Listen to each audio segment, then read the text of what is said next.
Okay, everybody. It's hot. It's hot inside, anyways, because the hot takes are flaming. I mean, Ryan is on fire already, Goodman. We didn't even start recording, and he came out of the chute. We're like, Bob, save some bullets for the show. Bob Ryan, starting with you. Ja Morant last night, 29 points against the Golden State Warriors. They won 10 in a row. Is it, you brought this up, Bob, is it going to be the era of Ja Morant? First of all, the end of the game, the last two baskets he made, especially the last one, that's stuff any of us who have ever played basketball know that was not an ordinary finish, that left-hand finish of his. It was extraordinary, and it's something reserved for the very best of the best, and especially at the moment. Okay, go look it up, folks. YouTube, just go look it up and see Ja Morant's game-finishing basket last night to cap off the 29-point game. I was just thinking, I think I was standing in the shower. You know, a lot of good thoughts come to us in the shower, you know? And some people in the car singing with the radio, and I do that too. Don't if you're ever sitting wait, Bob. You have thoughts everywhere. Everywhere you are, you have with showers. I'm just gonna give you a warning. If you're ever riding with me, and Mac the Knife comes on, Bobby Darin, I sing with the song. I can't not do it. It's ingrained in me. I must sing along with Bobby Darin. Okay, now I'm in the shower and I'm thinking, once upon a time, a generation thought that basketball began with Dr. J. And then the next generation thought that basketball began with Michael Jordan. And now we have a generation that thinks that basketball began with LeBron James. Is the next generation going to think that basketball began with Ja Morant? I'm asking. It sounds like a ridiculous. If you had asked that question a month ago, even, people would have scoffed at you and said, you're out of your mind. Now, that is a reasonable question to ask, Bob, because, and again, this is a guy we've all known, like, how special he was coming out of the draft. I remember I said this plenty of times. I would take Ja ahead of Zion in terms of who I thought was going to be the better player. Now, Zion had that star quality to him, and again, the marketability. Well, Ja's going to have that because he can do everything. We've talked about this. He's a freak athlete. He's a terrific playmaker for others. He's got the court vision, the passing ability, the electrifying speed. There's everything. The only negative to Ja is he plays in Memphis right now. And people just still aren't, even though they've won as much as they've won this year, I still don't think, again, Memphis has that watchability factor yet. He needs a sidekick maybe for that. But yes, if they get a sidekick for him, Bob, then I think, yes, you could be looking at Ja as everywhere you look on the streets, you're seeing kids, and you're already starting to see it with Morant jerseys. They should be. And you're right about that the location is a slight drawback. But then again, remember when LeBron went to Cleveland, they were nothing. Right. And they had never been, had never won. And, they had a nice little run in the 70s. And at the end of at one point they were going to be, anyway, but they never had climbed the mountaintop at all. And they weren't in the forefront of people's consciousness about professional basketball. He made that happen. And Ja just may be able to do that. I kept thinking about it, watching the game and listening to the crowd and thinking about, Memphis has never had anything really to sink its teeth into. I mean, they've had some decent teams, but they've never made a run, frankly, and I don't know if they have enough. No, I don't think yet. They don't have enough. They're a good team. We talked about it. They're a fun team. They're likable, all that. But again, I think when you look at their roster, it's better than like the Cavs LeBron 1.0 rosters where like Mo Williams was the second best player on those teams. Right. It's better than that, but is it significantly? Is Jaren Jackson good enough to be a number two? Is Dylan Brooks good? Dylan Brooks has been playing great basketball. And he didn't play last night. He's probably a number three guy. Yeah. At the end of the day, he's probably a really good number three guy for a championship contending team. But where we are right now is that if you're a fan and you want to see them play because of him, period. And that's enough. And that's enough to attract you to Memphis. And interesting, I didn't check. We'd have, what the preseason lineup was for how many network, big time appearances the the Grizz were going to get. I suspect not many, frankly. I suspect the Grizz were not in the forefront of the programmers about how to, align the NBA TV schedules. So Luka or Ja today? Gun to your head. Ja. Who are you taking? Are you taking Ja ahead of Luka now? Well, I'm on record as once having overstimulated myself and saying that Luka takes my breath away. That was 2 years ago, and that went a bit too far with that one. Yeah, he has triple double the other night. I'm happy. Look, Josh Moore is. Ja appears to is more viscerally entertaining, but Luka is more to the sophisticated basketball entertaining. But the average person would easily vote for Ja. I think no problem. It's better to. I'm waffling. I'm officially waffling. Okay, well, they beat Golden State last night, which brings us to our next topic. And by the way, remember when Memphis was 10? They won 10 out of 12 without Ja Morant. Without Ja Morant, everybody went, well, is it Ja Morant? Yeah, I think we know what the deal is there. So speaking of Golden State, now everybody's talking about the return of Klay. Jeff, I'll start with you on this one. Does Klay Thompson, last night aside, down the stretch, does he make, when it comes to playoff time, does he make Golden State unbeatable? I mean, if he's healthy, if he gets back to 95, 98%, it's hard to imagine this team losing, right? I mean, now you've got Klay and Steph. You got Andrew Wiggins, who fits in perfectly as your number 3 scorer. You've got arguably the best defender and the guy who gives you that kind of innate toughness and accountability and won't back down in Draymond.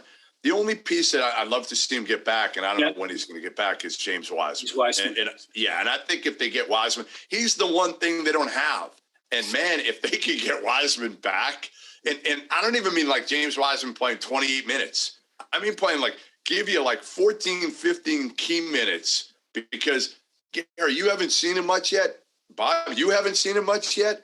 He's 7 feet. He's super athletic. He's long. He can change the game in the defensive end. And I'll tell you what, he's the guy you can just throw the ball up to, and he can outrun almost every big in the game. He can outrun him. So think of that, right? Klay on the wing, Steph pushing it, Wiggins driving to the basket. Nobody is going to be looking at James Wiseman. So he, to me, is kind of that X factor that would put them even further over the top than they probably already are with a healthy Klay. Here's what I'm keeping my eye on is Poole. And I think this is key, how he's going to adjust and how, now in the first 2 games, we have the Dixfield notch sample only now, 2 games, So, all right. And now here's the deal so far. Thompson has played exactly 20 minutes in each game. Poole played 24 minutes in the first game and 22 in the second game. Thompson's had 17 and 14 points. Poole has had 14 and 12. He didn't shoot well last night. He was 3 for 11. He was 1 for 6 on threes. But I'm going to keep my eye on that one, because if Poole can adjust and become a super sub after being used to being a guy that they were starting to rely on. Right. But it's not. He has to know. Now, I think we mentioned this last time. I don't know him. I know nothing about him. I don't know how stable he is. I don't know how grounded he is. I don't know how aware he is. I know none of that. I just know he's had a hell of a year so far. But he's going to have to adjust. And if he can do it and give them that kind of a prorated scoring and everything, Bob, here's the thing. That's going to be awesome. Here's the thing. No matter who Jordan Poole is, and I don't know the answers to that either. I don't know him well enough, and I can talk to people around him, but he's playing for Steve Kerr. He's got Steph Curry and Klay around him. He's got Draymond to keep him a little bit accountable and in line if he gets out of line. Yeah. I don't worry about anybody. I think that team, the makeup of that team is so special, and it still baffles me that Kevin Durant didn't want to spend the rest of his career with Steph Curry and Steve Kerr. And Bob Myers. What are we doing? KD, you could have won however many titles, and instead you're walking to Brooklyn and playing with Kyrie for half the year. What a dumb decision. It was, and I think what a dumb decision. Yeah, there's no doubt about it. And I think when you look at Golden State, they're kind of Patriot-like to me, Jeff, where they've reinvented themselves. Because if you take a look at how they won before, you had Andre Iguodala coming off the bench. You had I think Childress. You had a different cast of characters. Yeah. You still have Steph. Don't get me wrong. You still have Steph and Draymond and Klay's back. But now they've kind of reinvented themselves. And without Durant, they've kind of reinvented themselves. So that's a testament to the front office, because you guys have mentioned guys that people have never really heard of. We thought the window was closing and almost closed 2 years ago with them, right? We thought once Klay got hurt a year, whatever it was, a year plus ago, when he got hurt for the second time, we were like, all right, the window's probably closed at this point. And then they make this trade for Andrew Wiggins, who's much maligned by people like myself, because he'll never live up to the hype of the number one player. He'll have some games where he's terrific, but they paid him all this money in Minnesota when he never guarded anybody. So now he's never going to guard anybody at a high level, but he's done a better job. And again, he fits now. He doesn't have to be the savior. All he's got to do is be a piece that can go for 20, and nobody's got to take. Again, anytime Steph's on the court, everybody else is going to be played one-on-one. So now, Wiggins, you're one-on-one, and you're not one-on-one against the best defender on the court. You're one-on-one against maybe the third best defender on the court now. Well, so to answer the original question, that I would say that they're not going to be unbeatable, but they would go in as the favorite. I mean, was for sure. If Klay returns to, as you say, fill in a blank, 80%, 85%, whatever. The early returns are impressive. He looks comfortable, right? Yeah. Isn't it a pleasure to watch a guy make a 15-footer? Isn't that nice? I like that. I'm so happy seeing that. He can make a 5-footer. He can make a 15-footer. He can make a 25-footer. Just remember, folks, he's the guy, not the other guy. He's the guy that had the 37-point quarter once upon a time. Right. He's the guy. And by the way, once again, I reiterate, every time we do this, I'm duty bound. Klay, I voted for you.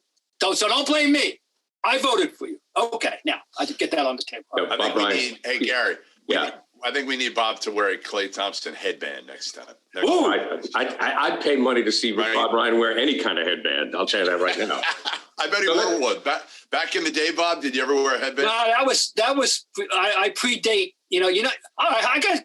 There's a guy that was falling through the cracks of NBA history who gave us two things that have become permanent in the NBA.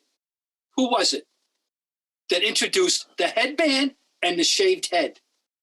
Slick Watts? Yes. Was it? Bingo. Nice job, Gary. Hey. Well, when he said the shaved head. But he was the first one.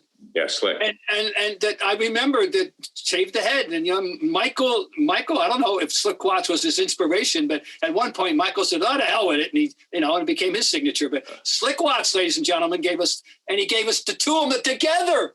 Yeah. He gave us the two of them together. And the Sonics were a fun team to watch. From downtown Freddie Brown, Sigma, all the way through Lonnie Shelton, they were fun. And who's responsible for identifying Slick Watts and promoting him? Bill Russell. Really? Yeah. Good job. Well, Russ doesn't get who knew of Xavier in Louisiana? None of us. Sure. Well, Russ doesn't get enough credit for that. All right, we want to move on to the rookies. Jeff, last night you were wondering, is there a rookie of the year? I mean, listen, I thought it was going to be Eric Mobley. Yeah, right now it'd be Mobley. I agree. It's pretty obvious. I think it, to me, he's probably the guy. I know if you look at it, you're saying a guy like Franz Wagner has picked up a lot of steam at this point. But Evan Mobley, I'm sorry, I think I said Eric Mobley. Evan Mobley has been terrific. And, Bob and I talked about this before the year a little bit about Mobley. My concerns, is he tough enough? Is he enough of a killer? He is so skilled. I mean, the things he can do at 7 feet are ridiculous. And he's not a guy that wants to be something he's not, right? Every 7-footer now, what do they want to do? Go out and shoot threes. And Mobley was a guy at USC and early in his NBA career who's understood, like, where my bread is buttered. I'm better off around the basket, blocking shots, rebounding, running the floor. He can handle it. This is a kid who's got incredible potential.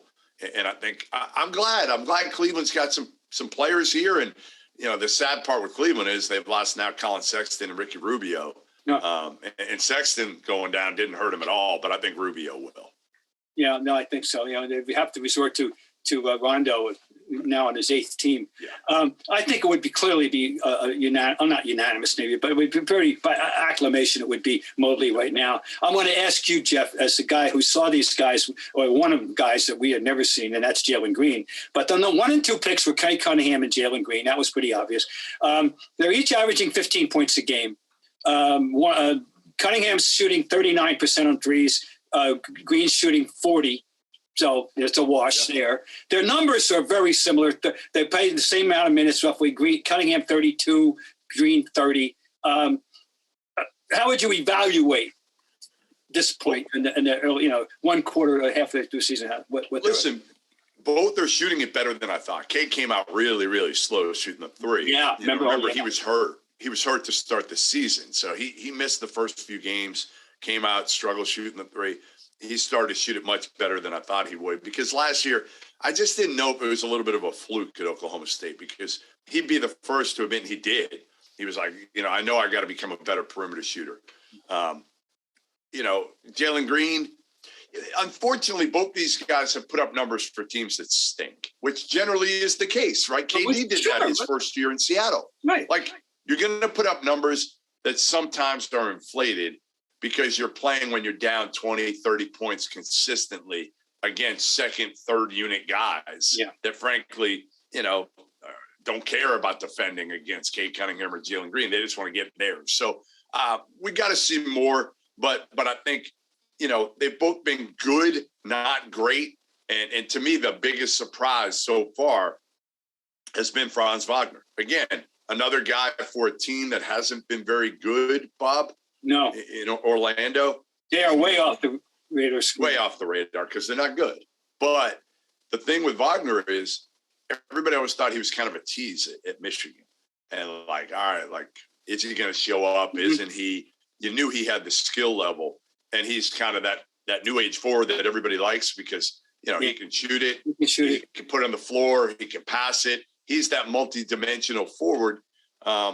I think ultimately this is going to be a good group that gets better, the rookies, but nobody has emerged as even LaMelo, right? LaMelo was a guy that just absolutely emerged and also electrified. He's a guy that you want to watch because his passing ability is so incredible and he's flashy and fun. And the other part was, let's face it, Charlotte was pretty good last year.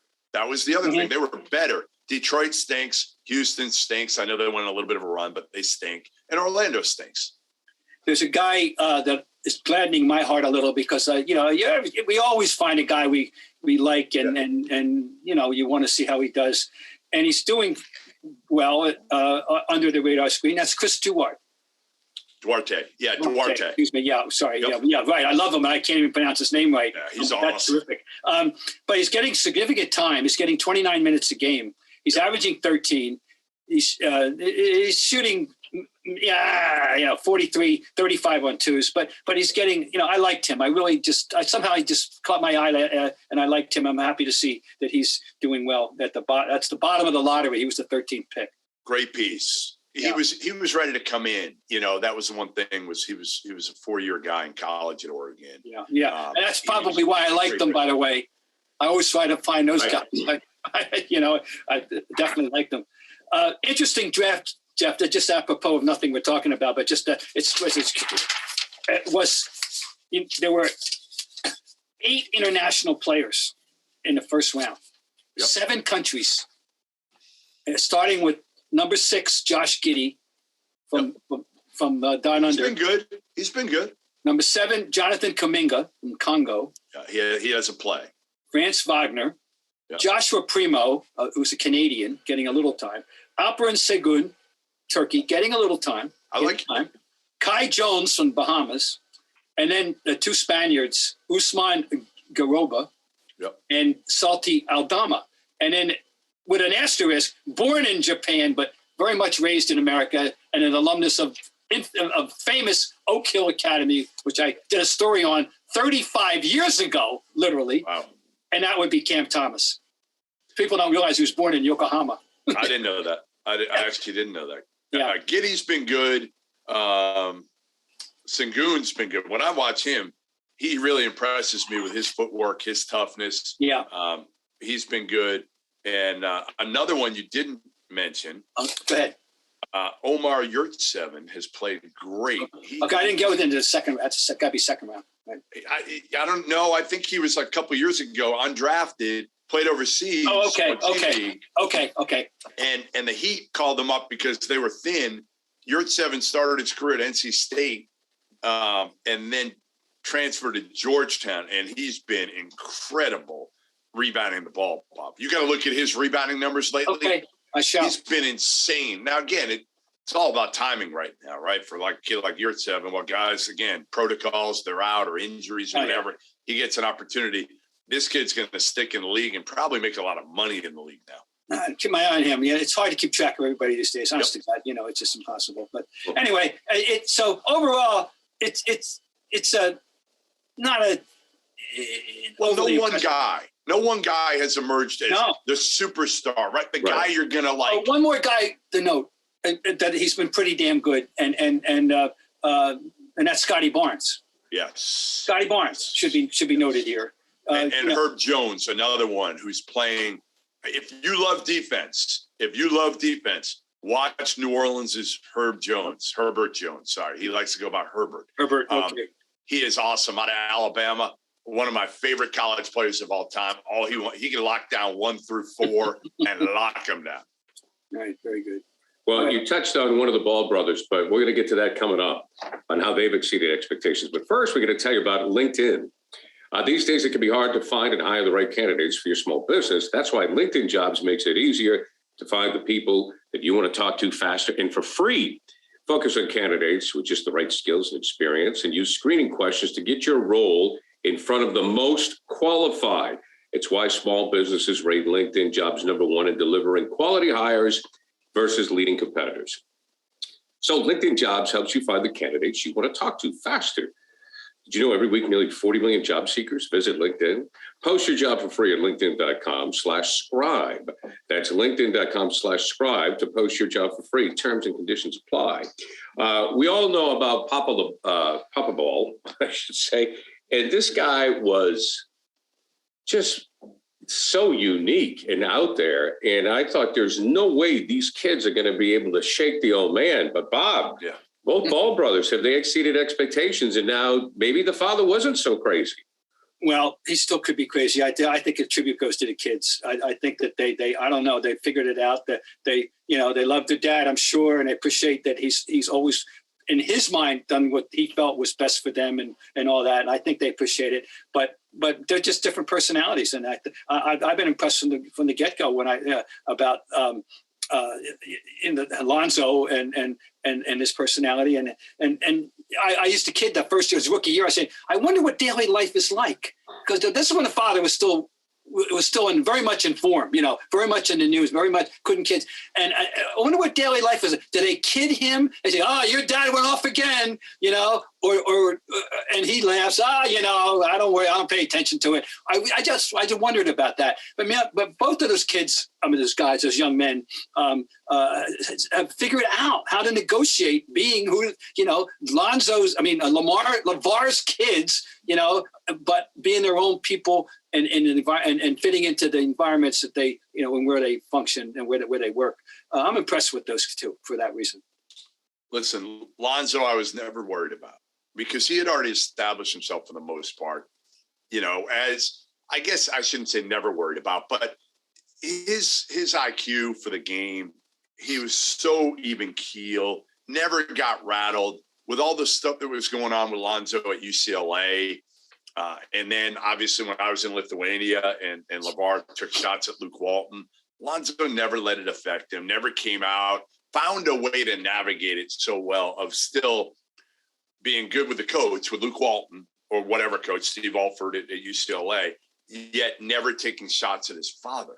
Like he was just so pure with everything he did. And again, I love Lonzo. I love the way he plays the game. He plays it really in a way that Bob Ryan grew up watching the game. And I grew up even watching the game, which is pure, like just moving the ball, making the right pass, not really being flashy.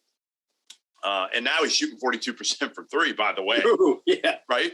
which was always the big question about Lonzo. Can't shoot. Particularly since he was shooting it from his hip.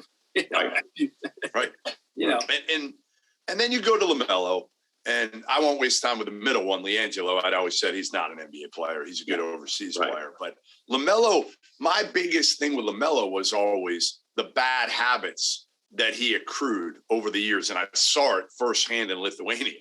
Like bad habits being put in, but he's found a way to overcome some of the mistakes that I think his father made because he is so talented and his court vision is elite level, just like Lonzo's, but they play the game so different. Like as simple as Lonzo makes it, LaMelo makes it flashy. He's the youngest kid.